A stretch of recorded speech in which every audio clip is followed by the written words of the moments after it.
So hari ni Nisa nak share games ni Nisa dah pernah share sebelum ni. So kali ni nak share lagi sekali tentang games BBQ sort ni. So dekat sini first kali Nisa nak bagi tahu dekat korang dia ada dua withdrawal method yang berbeza. Yang pertama adalah cash hijau dan yang kedua adalah G coins. So dekat sini korang ada nampak ni ada coin nut. Kalau sesiapa yang pernah main Fruit Boom, games ni dia lebih kurang macam Fruit Boom juga. So, coins daripada yang korang main games ni, dia tak akan masuk ke G coins. Tapi dia akan convert ke coins yang ni. And then daripada sini, barulah kita akan dapat G coins ataupun cash hijau. So, ni adalah benda yang paling penting untuk korang tahu tau. Okay. So, first kali jom kita tengok dia punya withdrawal. So, dekat cash hijau ni, korang boleh withdraw RM40, RM100 dan juga RM150. And withdrawal method dia adalah touch and go lah. So dekat sini kita ada percentage. Okay. So untuk sekarang ni Nisa punya percentage adalah 30% withdrawal. So bermaksud kalau Nisa nak dekat sini duit Nisa ada RM52. Tapi bila nak withdraw 40, kita takkan dapat full 40 ni sebab ratio adalah 30%.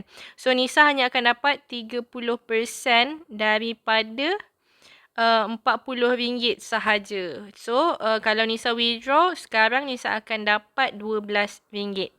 Untuk kita nak naikkan ratio tu, korang kena invite friends lah.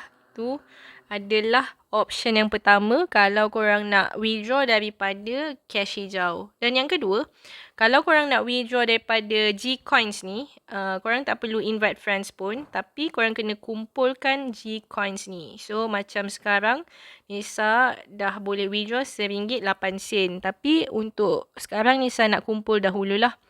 So dekat sini withdrawal record, hari tu Nisa baru withdraw sebanyak RM13.96. Okay.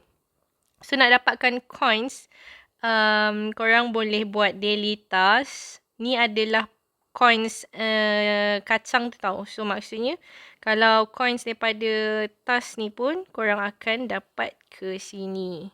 So macam mana nak convertkan daripada spin ni nak pergi dekat G coins ataupun dekat cash hijau. Cara dia korang tekan je dekat spin ni.